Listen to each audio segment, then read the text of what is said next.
রাধে রাধে বন্ধুরা, তোমাদের সকলকে আমার ইউটিউব চ্যানেলে সুস্বাগতম। দেখো, আজকে আমি তোমাদেরকে আমার কলমি শাকের বাগান দেখাবো। কলমি শাকের অনেক উপকারিতা তোমরা জানোই। এই শাকের সেরকম কিছু আমি পরিচর্যা করি না, যেহেতু আমার বাড়িতে মাটি আছে, তাই মাটিতে আমি লাগিয়ে দিয়েছি দানা, ব্যাস হয়ে গেছে। দেখো সুন্দর কলমি শাক হয়েছে। দেখো বন্ধুরা, কলমি শাক তুমি সব কিছু দিয়ে খেতে পারবে, তোমরা সব কিছু দিয়েই খেতে পারবে। চিংড়ি মাছ দিয়ে যদি খাও তাহলে আরও বেশি সুন্দর লাগবে। যত কিছু দিয়ে কলমি শাক খেলে কলমি শাকে প্রচুর উপকারিতা আছে। এইসব সবুজ জিনিস এখন তো বাচ্চারা খেতেই চায় না। তাও আমি বাগান করে রেখেছি, বাচ্চাদেরকে বলে জোর করে খাওয়াতে হবে। এগুলো খেলে গায়ে রক্ত হয়, চোখে জ্যোতি বাড়ে। দেখেছো বন্ধুরা, আমার বাগানে কি সুন্দর কচি কচি কচি কলমি শাক।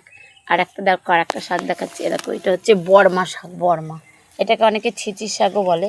এই শাক খুব ভালো, এই শাক খেলে রাতে খুব ঘুম হয়, আর খেতেও এই শাক খুব ভালো। এই শাক রসুন ফোড়ন দিয়ে রান্না করলে এক শাক দিয়েই তোমরা ভাত খেয়ে নিতে পারবে। দেখেছো কি সুন্দর।